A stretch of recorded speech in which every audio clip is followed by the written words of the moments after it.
Ya, rekan-rekan penggiat pengadaan barang dan jasa ya, kita akan mencoba membahas suatu kasus ya. Ini kasusnya di tahun 2019 kebetulan ada ditanyakan kembali oleh rekan-rekan kita ya di PBJ, yaitu tentang pemberian kesempatan ataupun pemutusan kontrak ya. Pada kali ini ya, saya akan melihat kembali file-file saya yang lama ya.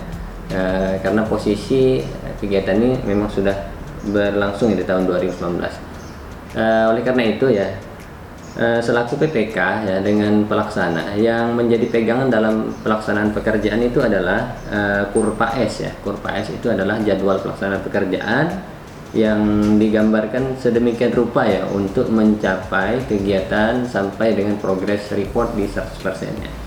Maka dari itu ya, untuk pengendalian pelaksanaan pekerjaan juga kita dapat melihat di KURPAS ini ya, kita dapat menentukan kapan kita melaksanakan showcase meeting ya, kita dapat melakukan penelitian terhadap progres pekerjaan yang disampaikan oleh konsultan pengawas ya. Misalnya saja ya, terhadap situasi ternyata bobot yang diharapkan ya di dalam minggu ke-11 misalnya, di minggu ke-11 yang diharapkan misalnya dengan angka bobot 50%. Nah tentunya kalau di dalam progress report yang disampaikan oleh konsultan pengawas ya, kurang dari 10% dari bobot yang direncanakan, berarti kita harus menghitung nih bobot yang diharapkan 50%, berarti 10%-nya ya itu adalah 5%. Nah kalau kurang dari 45%, maka dari itu kita harus melaksanakan rapat evaluasi ya, ataupun kita melakukan showcase meeting ya, SCM ini.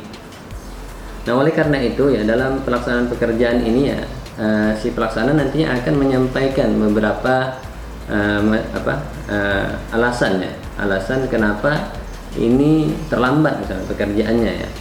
Di sini yang coba saya buka ya, di sini ada beberapa alasan yang dinyatakan oleh penyedia barang dan jasa ya.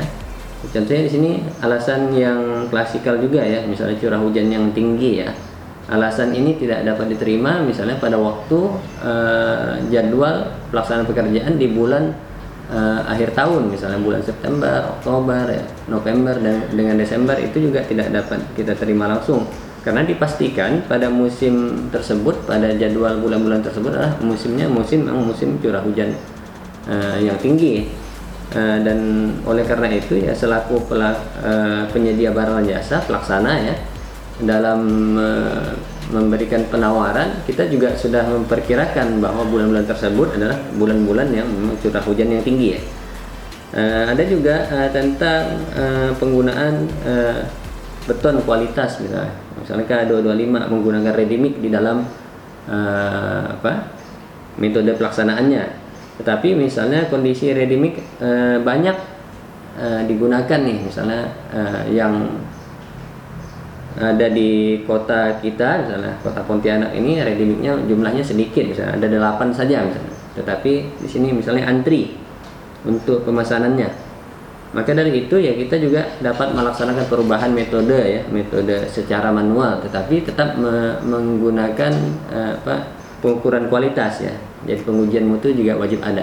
Tetapi untuk perubahan metode pelaksanaan ini tentunya kita harus berkoordinasi dulu dengan PPK, menyampaikan permasalahan tersebut ya, untuk tetap menjaga KURPAS tadi ya, menjaga jadwal ataupun timing pelaksanaan tersebut ya. Nah hal-hal tersebut yang dapat kita perhatikan secara bersama ya terhadap pelaksanaan pekerjaan di lapangan. Jangan sampai misalnya pekerjaan mandek ya gara-gara tidak merubah metode, ataupun pekerjaan berhenti gara-gara kita menunggu antrian tadi ya, ready mix tadi ya. Jadi misalnya kita juga harus memiliki opsi-opsi tertentu ya untuk supaya pekerjaan tetap berjalan ya. Bisa saja kita melaksanakan misalnya pekerjaan yang lain ya, misalnya pekerjaan yang dapat dilaksanakan secara berbarengan ya. Nah oleh karena itu apabila terjadi keterlambatan ya, PPK harus memberikan teguran ataupun peringatan ya kepada penyedia yang melakukan rapat SCM ini ya, pembuktian juga, pembuktian di lapangan ya. Dengan hal tersebut PPK akan dapat mengambil tindakan lah ya. Kemarin saya diminta memberikan masukan ya. Ada yang bisa kita berikan masukan, misalnya tetap memberikan kesempatan pelaksanaan pekerjaan ya, untuk menambah waktu pelaksanaan pekerjaan. Pemberian kesempatan ini ya bisa saja kita berikan ya apabila misalnya dengan pemberian kesempatan ya lebih efisien, lebih efektif ya daripada kita memutus pelaksanaan pekerjaan. Itu juga bisa kita ambil ya di dalam tindakan ini. Yang kedua, bisa saja menjatuhkan sanksi pengenaan denda ya keterlambatan dalam pemberian kesempatan.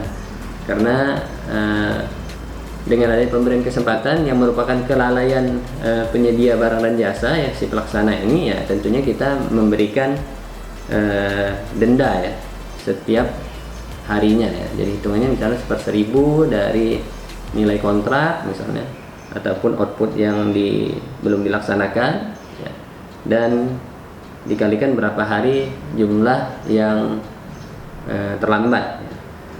Ada dua ketentuan ya antara pemberian kesempatan ini. Misalnya kalau di per LKPP nomor 9 tahun 2018, pemberian kesempatannya hanya dapat diberikan maksimal 50 hari kalender ya. Tetapi kalau di peraturan Menteri Keuangan dapat sampai dengan 90 hari kalender. Oleh karena itu di dalam rancangan kontrak ataupun dalam kontrak yang ditandatangani oleh PPK dengan penyedia ya, kita sudah harus memastikan bahwa kita menggunakan regulasi yang mana ya.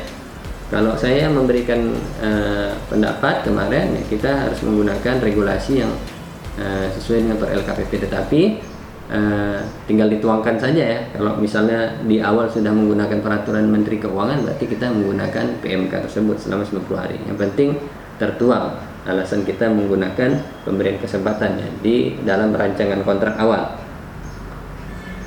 Apabila di dalam pelaksanaan pekerjaan ternyata juga masih terlambat nih ya, setelah diberikan kesempatan. Jadi kesempatan ini tidak langsung kita berikan total dalam waktu 50 hari ya, 50 hari kalender. Tapi kita dapat menghitung ya. Misalnya bobot per minggunya adalah berkisar antara 5 sampai dengan 7% bobot per minggu ya. Satu minggu ya si pelaksana dapat melaksanakan bobot antara 5 dengan 7. Misalnya keterlambatannya itu hanya 5% saja. Berarti kita hanya memberikan waktu dalam waktu 1 minggu seperti itu ya. Jadi kita dapat melihat rata-rata bobot minggunya. Itu salah satu metodenya ya. Jadi bisa saja dengan metode yang lain. Dan jangan lupa kepada pelaksanaan, kalau misalnya menambah hari pelaksanaan pekerjaan ya akibat pemberian kesempatan ini ya, tentunya kita harus memberikan perubahan lagi ya, perubahan terhadap jaminan pelaksanaannya. Jadi jaminan pelaksanaan awal misalnya kontrak ini 180 hari, kalau ditambah dalam 1 minggu ataupun 2 minggu berarti kita harus menambah kembali ya 180 hari ditambah misalnya 10 hari berarti 150 hari untuk dilakukan perubahan jaminan pelaksanaan. Saya rasa itu yang dapat saya bagi dengan rekan-rekan ya terhadap pemberian kesempatan ya dan SCM ini ya. Dan nanti kalau misalnya ada rekan-rekan yang ingin menyampaikan pertanyaan dapat berkirim melalui email ya, ataupun menulis di komentar ini ya. Terima kasih.